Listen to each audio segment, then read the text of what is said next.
Welcome back to लक्ष्य basic knowledge. अब चलिए आज स्टार्ट करते हैं कि इमेजेस को और हाइपरलिंक्स को कैसे हम यूज़ करते हैं नोटपैड पे। तो मैं आपको कल पिछले जो मैंने क्लासेस हैं उसमें आपको मैंने अलाइनमेंट वगैरह बताया था कि कैसे करना है।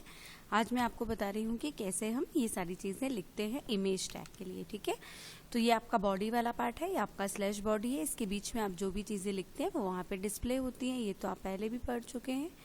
ठीक है, चलिए मैं इसको करती हूँ डिलीट और यहाँ से स्टार्ट करती हूँ लिखना। IMG लिखना है आपको, SRC लिखना है। ठीक है, IMG क्यों लिखते हैं? क्योंकि हम इमेज टैग का यूज़ कर रहे हैं इमेज डालने के लिए। और हम SRC क्यों लिखते हैं? क्योंकि हम वो सोर्स उठाते हैं, है ना, डेटा का। तो सोर्स हम उठाते हैं और सोर्स को हम लिखते हैं is equals to double apostrophe के अंदर। अब इस डबल अपॉस्ट्रोफी के अंदर हम डालेंगे वो पाथ जहाँ से हमें इमेज उठानी है। तो मैं इसको करती हूँ मिनिमाइज।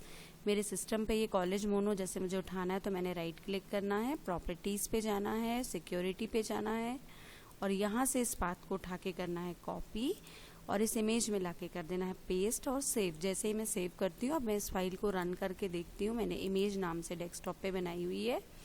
तो इस इमेज नाम की फाइल को राइट क्लिक करते हैं, ओपन विथ करते हैं, गूगल क्रोम करते हैं।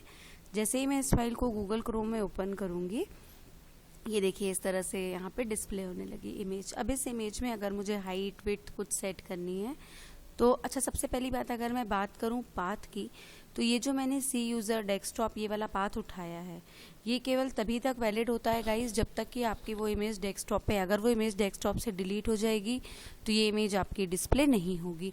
तो इसके लिए एक बेटर ऑप्शन ये होता है कि आप एक नया फोल्डर बना लीजिए। जो भी वेब डिज़ाइनिंग का हम काम करते हैं, जैसे मैंने यहाँ पे इमेज नाम से ही बना लिया या अपने प्रोजेक्ट नाम से बना लिया, आप ये इमेज वाली फाइल उसके अंदर डाल दीजिए और ये वाली इमेज भी उसी के अंदर डाल दीजिए। ठीक है, अब देखिए अगर मैं F5 करूँगी तो वो इमेज भी डिस्प्ले नहीं हो रही है और फाइल भी, क्योंकि उसका पाथ चेंज हो गया। तो यही चीज़ आपको समझनी है गाइस कि ये क्यों होता है और इसका क्या उद्देश्य होता है। ठीक है, मैं इस फाइल को क्या कर देती हूँ, यहाँ से सेव कर देती हूँ। अब मैं वापस इस फाइल को दोबारा खोलूँगी इमेज वाले, इसी में इमेज की HTML फाइल रखनी है, इसी में इमेजेस रखनी है, ये आपको याद रखना है। ठीक है, अब मैं इस फाइल को करती हूँ ओपन विथ नोटपैड। ये खुल गई मेरी इमेज। अब इस इमेज में मैं सी यूज़र डेस्कटॉप को डिलीट कर दे रही हूँ। यहाँ तक केवल इमेज का नाम रखना है आपको, collegemono.png ये मेरी इमेज का नाम है। अगर आपको इमेज का नाम देखना है तो ये इमेज का नाम रहता है। राइट क्लिक करके प्रॉपर्टीज पे जाइए, ये .png आप यहाँ से उठा सकते हैं। ठीक है, तो इस तरह से जो है आप वहाँ पे उसका नाम यूज़ कर सकते हैं। अब मैं इस फाइल को करती हूँ यहाँ से सेव। ठीक है, अब मैंने कहीं से पाथ नहीं उठाया, उसका पूरा पाथ डिलीट कर दिया, केवल फाइल का नाम लिखा है। अब ये कंडीशन कब एप्लीकेबल होगी? जब आपकी फाइल और इमेज दोनों सेम फोल्डर में एग्जिस्ट करते हैं। ठीक है, अब मैं क्या करती हूँ, इसी इमेज को राइट क्लिक करती हूँ, इमेज वाली फाइल को, और अपना आउटपुट देखने की कोशिश करती हूँ कि वहाँ पे वो आउटपुट कैसा डिस्प्ले हो रहा है, उसकी इमेज आ रही है या नहीं आ रही है। ठीक है, बस ये ओपन हो रहा है, 2 मिनट वेट कर लेते हैं। कुछ प्रॉब्लम आ रही है इसको ओपन होने में, रीचेक करते हैं। देखिए इमेज आपकी आने लगी। तो अब जो है ये फोल्डर के अंदर ही आप सारा डेटा रखेंगे तो आप इस तरह का पाथ यूज़ कर सकते हैं, आपको लंबा पाथ लेने की ज़रूरत नहीं है। तो ये चीज़ आपको हमेशा क्लियर होनी चाहिए कि आप इमेज सोर्स में जो भी पाथ दे रहे हैं वो पाथ अगर आप पूरा दे रहे हैं तो वो इमेज वहाँ पे सेव होनी चाहिए हमेशा के लिए। अदरवाइज आप एक फोल्डर के अंदर अपना पूरी फाइल्स और पूरा डेटा रखिए और डायरेक्ट फाइल्स के नाम लिखिए। ठीक है, इतना समझ में आ गया। अब मैं यहाँ पे लिखती हूँ हाइट, ये उसके कुछ इमेज के एट्रीब्यूट्स होते हैं। जैसे मैंने यहाँ पे लिख दिया 50% और मैंने इसको क्या कर दिया सेव और यहाँ पे जाके कर दिया F5। देखिए कुछ फ़र्क आया हल्का सा इमेज में। अब मैं और आगे चलती हूँ। अच्छा, मैंने इसको क्लोज नहीं किया, 50% यहाँ लिखना था और यहाँ पे लगानी थी मुझे डबल अपॉस्ट्रोफी। फाइल को किया सेव और यहाँ पे जाके किया रन। देखिए इमेज हाइट में बड़ी हो गई। सेम हियर अगर मुझे इसकी विड्थ रखनी है तो मैं स्पेस देके यहाँ पे एक एट्रीब्यूट और ऐड करती हूँ, स्पेस इसका 50%, डबल अपॉस्ट्रोफी क्लोज और सेव। आप देख पा रहे हैं किस तरह से हम कोडिंग के एट्रीब्यूट्स को यूज़ करते हैं।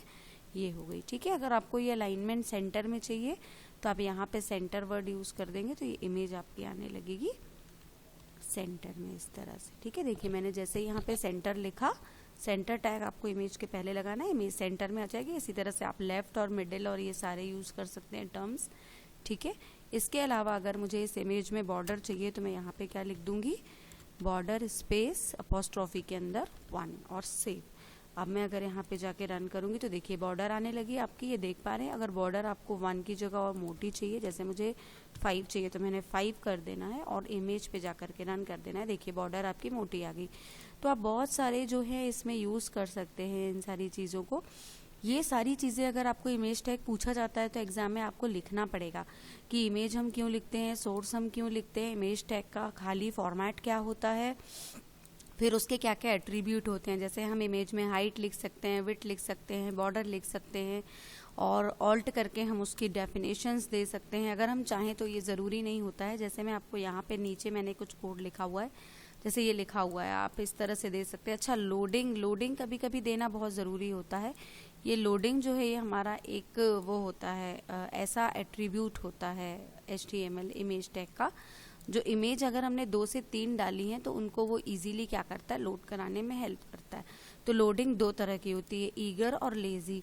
अगर आप लेजी वाली यूज़ करते हैं तो वो एक के नीचे एक आती है, और ईगर वाली यूज़ करते हैं तो वो जहाँ फोल्ड ख़त्म होता है इमेज का, वहाँ से वो सेकेंड इमेज को लेके आता है। तो ये सारी चीज़ें जो है आपको बहुत अच्छी तरह से आनी चाहिए, अदरवाइज आप ना प्रैक्टिकल कर पाएंगे प्रॉपर, ना थ्योरी कर पाएंगे। ये देखिए अभी इसका लोडिंग का कुछ भी नहीं हुआ, क्यों? क्योंकि हमने इसे कॉपी पेस्ट नहीं किया। चलिए अब हम यहाँ से सेंटर टैग को हटा करके अगर इसी इमेज को हम करते हैं कॉपी पेस्ट, कॉपी कर ली मैंने पूरी लाइन, पेस्ट और पेस्ट, 3 बार मैंने यही इमेज कॉपी पेस्ट कर ली, सेव कर दिया। और अगर मैं यहाँ पे जाके रन करूँ तो देखिए प्रॉपर एक के नीचे एक इमेजेस आ रही हैं।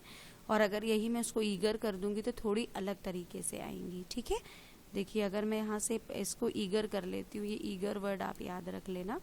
लेजी की जगह अगर मैंने ये सेकेंड वाले में ईगर कर दिया लोडिंग पे, ये एट्रीब्यूट है, आपको पूरे याद होना बहुत ज़रूरी है क्योंकि अक्सर पूछे जाते थे। देखिए कुछ चेंज आया हल्का सा, तो अगर आप इनको अलग अलग तरीके से करके देखेंगे, जैसे आप पूरे में लेजी की जगह ईगर कर देंगे ना, तो वो अलग अलग तरीके से एक के नीचे एक इमेज को लोड करेगा।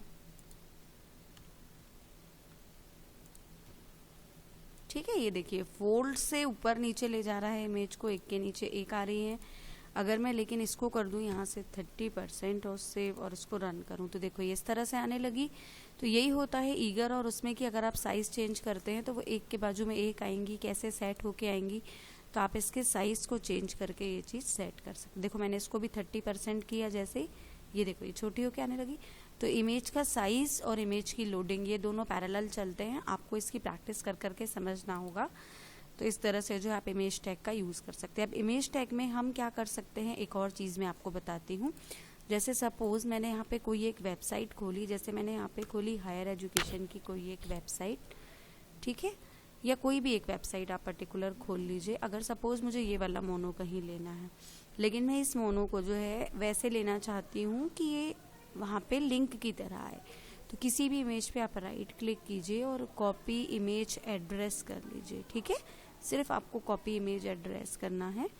उसके बाद आप क्या करेंगे, यहाँ पे डालेंगे img space src space is equal to, छोड़ दिया मैंने, इज इक्वल टू अपॉस्ट्रॉफी, आप उसको पेस्ट कर दीजिए और वो इस तरह से ले लीजिए। ठीक है, तो वो वहाँ ले आएगा आपको। अब यहाँ पे अगर आपको कुछ लिखना है तो आप लिख दीजिए, अदरवाइज आप जाके वहाँ रन करेंगे अपने इमेज टैग वाले फाइल पे, तो वो देखिए ये वाली इमेज डायरेक्ट यहाँ आ जाएगी। तो अगर आपको इंटरनेट की कोई इमेज लेनी है तो आप उसका जो पाथ है वो डायरेक्ट सोर्स में डाल देंगे, लेकिन आपको ये याद रखना है कि इमेज में सेव एड्रेस ही करना है, तभी वो इमेज डिस्प्ले होगी। तो कैसा लगा आपको आज का वीडियो ज़रूर बताइएगा, लाइक शेयर सब्सक्राइब करना ना भूलें। अगली क्लास में मैं आप लोगों से लिंक डिस्कस करने वाली हूँ। Thank you so much guys.